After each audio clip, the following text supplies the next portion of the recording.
Isa sa mga itong mga ayaw magpa-consolidate kasi ayaw daw nila pag magpa-consolidate daw, maglo-loan daw, ayaw daw nilang mag-loan. Yan yung parang narinig ko sa balita. Ano ba pag nag-consolidate, naglo-loan ba yung kooperatiba? Magaling mo mag-consolidate? Dahil po doon sa tinatawag na modernization, may tulong po, may tulong na pan-down payment ang tinatawag nating mga nagmo-modernize. Kasi totally, itong April 30, hindi naman tinatawag yan ng jeepney phase out. Kasi yan ay consolidation pa lang. So, ibig sabihin, marami pa rin na ang ginagamit ay ang mga jeep. No, yung traditional kung tawagin. So, yung tinatawag na modernization naman yan, unti-unti yan na ipapatupad para naman doon sa sinasabi nating pagtataas ng level ng kalidad ng pagsiservisyo sa ating mga mananakay. Unang-una dyan, lahat naman ay apektado dahil yung ozone layer natin bukas na, gawa nga ng mga usok na yan. So, nagbabawas tayo ng usok para doon sa tinatawag nating climate change na nagaganap. So, unti-unti, kaya wag nating titingnan yung April 30, pagdating ng May 1, phase out na kagad ng jeep. So, marami pa rin ang mga tinatawag nating traditional jeep na bibiyahe. Oo. So kanina sa interview kay narinig ko yung interview kanina kay Mar Balbuena, yung presidente ito ng ng Manobela. Manibela. Sabi niya, ayaw daw nilang magpa-consolidate kasi daw yun nga maglo-loan. Tapos gusto nila parang ayaw naman nilang, hindi naman sila against sa modernization. Pero gusto nila it made in the Philippines lang na modern type jeepney. Ayaw daw nila ng modern type jeepney galing sa China, no? Sa tingin nyo ba, pwede ba, kaya ba ng made in the Philippines na modern type jeepney at hindi galing sa ibang mga lugar daw? Yun ang sabi niya ni Balbuena. Siguro kahit kayo pwede nyo i-research na wala naman pong makina na ginagawa sa Pilipinas. Body, meron tayong mga body. Pero usapin ng mga sabihin natin, yung mga lumang sasakyan na yan, na mga ginagamit ng jeep, puro po imported yan. At wala naman tayong pabrika ng makina rito. So, yun po yung katotohanan yan. So, ibig sabihin, humahanap na lang sila ng mga kaparaanan para tutulan yung programa. At least, with respect, inuuna ko, gumagalang ako sa kanilang paniniwala, pero sabi ng ating pamahalaan, 80%. Mahigit 80% na ang consolidated. So, hindi pa naman totally natatanggalin yung mga traditional jeep. Oo. Isa pa sa mga sinabi ni ni Mar Balbuena ng Manobela na humihingi sila ng isang taon daw na payagan pa silang bumiyahe. Anong masasabi ninyo dito, sir, sa sinabi ni Mar Balbuena na papayagan pa raw sila na isang taon para bumiyahe, pero pag tinanong siya pagdating sa consolidation, parang ayaw pa rin nila, no, na magpa-consolidate, parang yung hinihingi extension pa rin. Siguro sa extension, siguro nakakasyap na extension na. Iba po yung humihingi ng extension, iba po yung issue ng ayaw nila ng consolidation. Tama. So, kasi parang hindi naman kasi maganda at malabo yung panawagan nila na magkaisa para magkanya-kanya. Kasi ang hinahabol nila, ang mga prangkisang pribilehiyo na ipagkakaloob ng ating pamahalaan, pribilehiyo. Anytime, pwede itong piskahin ng pamahalaan. So, kaya tutugtungan ko na rin siguro yung tanong niyo po, ang inuhuli yung unregistered vehicle, hindi po yung hindi nakakonsolidate. So yan po yung mga ilang panliligaw nila doon sa, bagamat ginagalang natin kasi yan ang paniniwala nila, ginagarantiya naman ng saligang batas ng Pilipinas yan, pero parang mali yung panawagan nila na magkaisa para magkanya-kanya. So, yun. Ganun po yung kanilang sitwasyon. Oo. Yung tanong kasi sa kanya, yung nag-interview kasi kay Marbal Buena, isang TV host, sikat dito na TV host. Sabi tanong sa kanya, pero hindi sinasagot ng direkta, yung tanong sa kanya, pag binigyan ba kayo ng isang taon na parang hinihingi yung isang taon na pwede pa kayong makabiyahe, kasi gusto ni Marbal Buena, bigyan sila ng isang taon para makabiyahe, para daw makapag-modernize sila ng kanilang mga sasakyan. Pero ang tinanong siya ng itong host na ito, na after 1 year na pagbiyahe, magpapakonsolidate na ba kayo? Yung sagot hindi pa rin Ibig sabihin, magpapamodernize yung sagot niya, pwedeng magpamodernize, gusto nilang magpamodernize after 1 year, pero within the Philippines lang. So baka puro body lang yung gusto nilang i-modernize, yung makina hindi. Yun nga yung isang problema doon. Hindi extension ang hinihingi nila, kundi ayaw nila ng consolidation.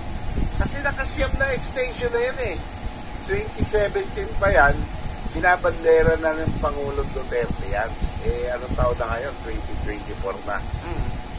Siyam o 10 lang extension yan. Kaya hintay sa kanila, napakarami lang nabalam na mga proyekto, yung tinatawag natin Public Utility Vehicle Modernization Program ng ating pamahalaan. Oo. Pag mga ganito, just like halimbawa, Sir Louie, sa Lunes daw, mayroong transport strike. Siyempre, mapektuhan itong mga commuters natin, mga workers natin.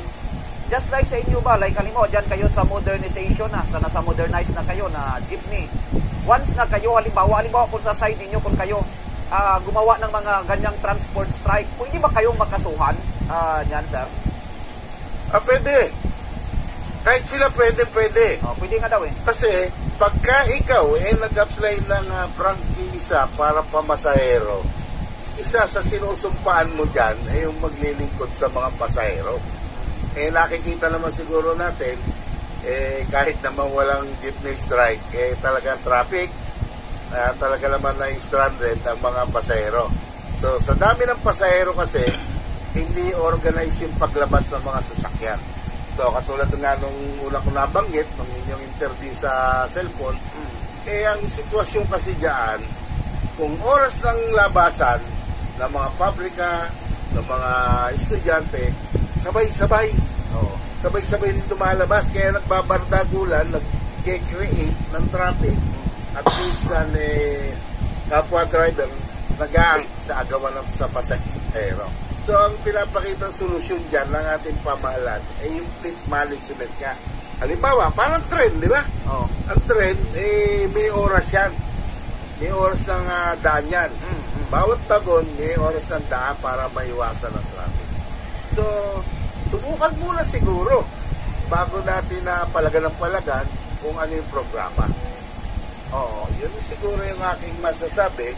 At totally, sasabihin ko lang sa kabyo po, hindi po yan lahat modernized na. Meron palang iilan.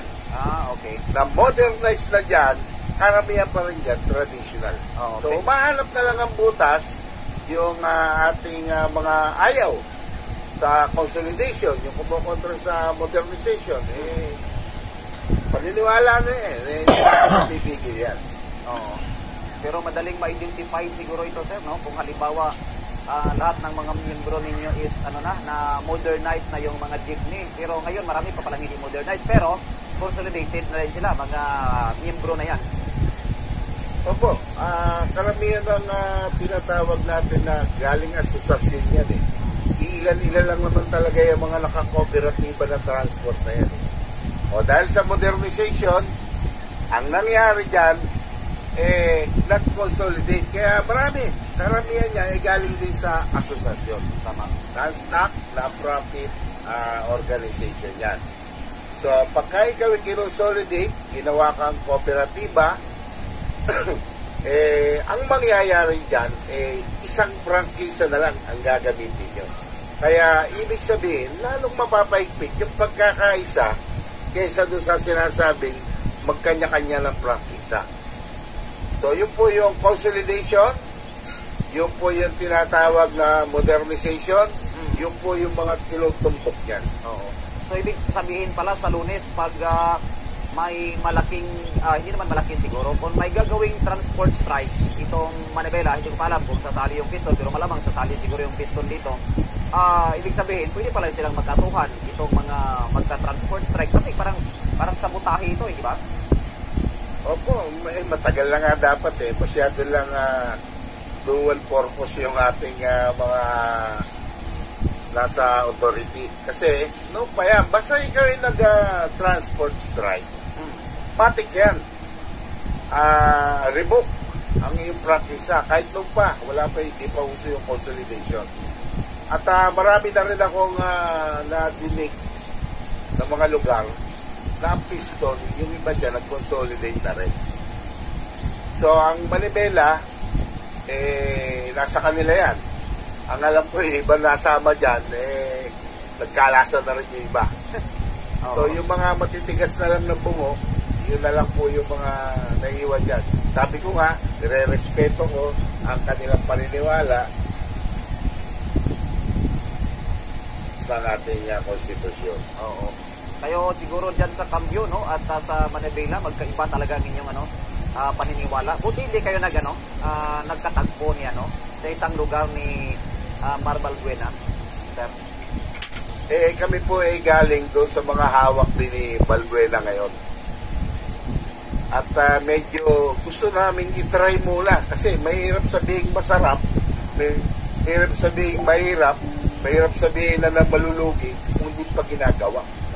So, tikman muna natin kung anong klaseng putahe itong modernization na to. Bago natin sabihin mapait, masarap. So, sa madaling salita, ang ating pamahalaan, huwag natin titingnan lang sa mga operator. Huwag lang natin titingnan sa mga driver. Ang major stakeholder po rito na dapat natin isalang-alang ay yung kapakanan ng ating employer, yung mananakay. So, yan po kasi yung yan yung diyan kami kumikita sa paglilingkod po doon sa mga mananakay. So, Lifeblood din ng ng mga drivers, itong mga mananakay, mga pasero, pulang pasero, patay din yung mga drivers. Patay din hanap buhay. Walang pasahero. Patay hanap buhay. Pero kahit sa pagkain, Sir Louie, no, kailangan mong tikman para malaman, di ba? Kahit daw sa pagkain, kailangan mong tikman para malaman mo kung gaano kasarap. Opo. Yun nga po kasi sa totoo lang, marami nang sasabi na huwag tayo papasok dyan kasi malulugi. Hindi pa sinusubukan, nalugi na kagad. So, kaya ngayon ang bangko, talagang may kabagalan yung proseso. Gawa nga nitong mga pinasabing pagka yan ay pinayagan ng pamahalaan, wala nang kaayusan itong ating bansa. Ibig sabihin, ang batas ay magiging double standard. Pag kaya mo sumunod, pwede kang hindi sumunod. Oo, tama. Wala na mangyayaring kaayusan yan pagka ganyan. Oo. So,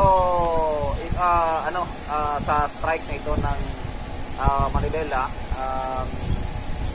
hindi naman kukulangin ang inyong mga unit dyan, sir. At baka may mga request kayo, may mga request kayo sa gobyerno, like ilang mga libreng sakay, baka may mga mangyaring ganyan sa lugar nyo? Meron po. Laging ganyan lang aming mga LGU rito. Ganon. Ang tinitingnan kasi dyan, kahit sa Metro Manila, kahit sa Cavite, palagay ko kahit saan may tinatawag na kakulangan sa sasakyan, trabaho rin ng mga LGU yan na paglingkuran yung mga constituents nila na nahihirapan sa mga tinatawag nating pananakayan. Kasi kawawa naman ang pasahero, lalo na yung mga, sabi nga, yung mga pasahero na yan, mga kapuspalad. Kasi kung yan hindi kapuspalad, bibili ng mga sariling sasakyan yan. Hindi na magtsatsaga yan mag-commute. At may strike sa wala, ganun talaga. Maraming pasahero talaga. Traffic talaga. So, yan ang parang hindi na nakakaba na may inaalaw silang transport strike. Oo. Sige, Sir Louie, may mensahe ka kay ano? Kay Mar Balbuena, yung presidente ng Manibela, at sa mga miyembro na hindi pa consolidated, baka may gusto kang sabihin at baka mapanood nila yung ating interview ngayon. Sige, salamat sir. Siguro hindi naman totally kay Mar Balbuena, kundi doon sa lahat ng mga transport entity. Unahin ko na yung mga magko-consolidate, tapos na po ang consolidation.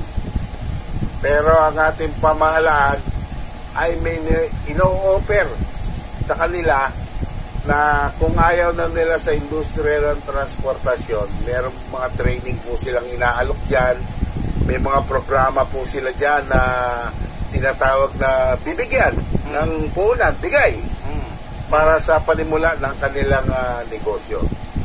Samantalahin ko na rin yung panawagan sa ating pamahalaan sa LTFRB na sana'y ayusin yung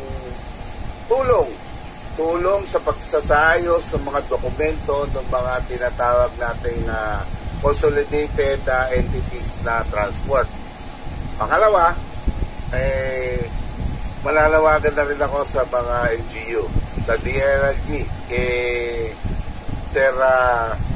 Secretary Abalos, na sana makibahagi na rin sa pagpapatupad ng ating pamahalaan kaugnay ng Public Utility Vehicle Modernization Program. Kasi ang mga unregistered vehicle po na tinatangkilik ng mga LGU, parang nilalagay nila sa hindi kagandahan, hindi maayos na sitwasyon ng mga mananakay na kanilang constituent. Alalahanin po natin, ang mga pinaglilingkuran nyo, yan po yung naglalagay mula Barangay Kagawad, SK Kagawad, hanggang Presidente po ng Pilipinas. At yan po yung sinusumpa natin na ating paglilingkuran bilang mga halal, no? Na kinatawan ng mamamayan. At yung sa transport, kami rin po ay naglilingkod sa mga mananakay na walang kakayang bumili ng sarili-sarili nilang sasakyan. So, pwede ba akong maki-shoutout doon sa mga namin? Go ahead, sir. Sige. Okay, shoutout ko lang si Sir Ed Comia. Yan po yung presidente ng Tindig, Calabarzon. At siya rin po yung presidente ng Sulong Modernization. So, ang Sulong Modernization po, may mga kasama rin kami dyan ng mga taga Mindanao, taga Visayas, at taga Luzon. Ang Tindig Calabarzon naman po ay pinalolooban po yan na Region 4A, no? O yung Calabarzon. Cavite, Laguna, Batangas, Quezon. Meron ba akong binabanggit? Cavite, Laguna, Rizal, Quezon, Calabarzon. At merong gaganapin na tinatawag na parang forum, no? Bukas sa World Trade Center sa Makapagal. At dyan magkikita-kita at ang alam ko invited dyan si Secretary Guadis. Okay, kaya shoutout ko na, hindi ko man kayo napangalanan lahat, yung ating 5,000 kaibigan sa Facebook at yung 2,000 nating mahigit na friends sa YouTube, no? Sana mapanood nyo to at magsilbing palawagan, panggising, kayo man driver, kayo man operator, o kayo man mananakay. Yun lang po sir. At hanggang saan po ba nakakaabot itong ano natin? Nationwide po sir, no? Lalo na sa Facebook Live tayo. Facebook nga pala. Nationwide. Maraming salamat doon sa opportunity nyo binigay sa akin. At naibukas din namin. Kasi sabihin nga, 80% na kami consolidated. Oo. Pero ang tawag sa amin, silent majority.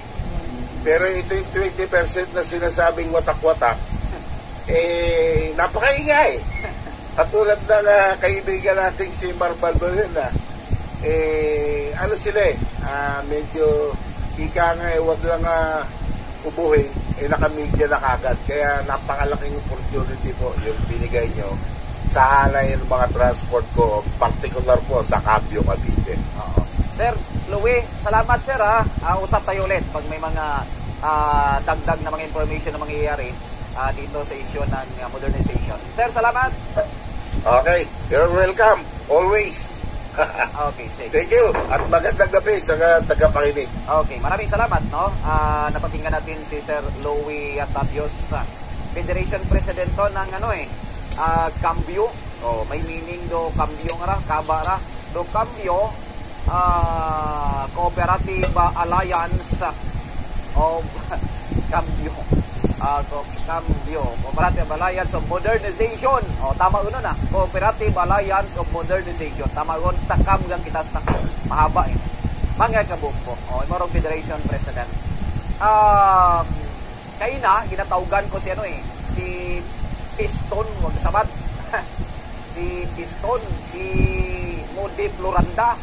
O, ginatawgan ko yung mga konbugan ko man kung tayo mo taya karanya statement kung pagaro Piston maintra sa transport strike 3 adlaw pisa sa Lunes ay wala mo kasabat logi mao kay Louie Atabios mga kabungko no gani ay aron interview na tondo dayan karanya Federation President ita Cambio sa darais na sa side ita pabor sa modernize jeepney mga kabungko iya sa dara sa side it gobyerno pabor sa dara sa side itaya karang gobyerno ngani ay wagid sa na ila man saray karang ginaubra ita like ka manabelag Piston abi nagpatigayon ni dai karang mga transport strike mga kabungko di ba o dili kita makaibugas mga transport strike pa kita 21 minutos na kataliwan sa oras nga alas 8 sa aton karang pagbalik standby istoryahan taman.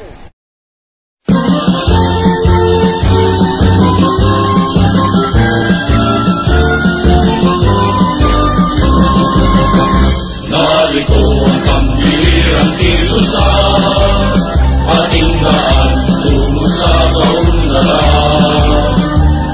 Ang iwan nito ay pagtutulungan, kasipagan pagsasarili pagkakapakilan. Kaalaman patuloy na nililihan, ang maraming ibinigin ang daan. Sikap at syaga ay nanagmulan upang harapin ang suliranin ng lipunan. Pagkatilang ay kalagaan, sandigan ng sambalanan, kahit kamay natin, tahanin ang landas, tungo sa hanggan, di mabutasan. Pagkatilang ay kalagaan, sandigan ng sambalanan, ilalagay natin sa mundo. Nagtulungan, nagkakaisa tayo. Okay, ang Cambio Cavite, suporta sa modernization ni Chairman Guadis at Chairman Andy Ortega.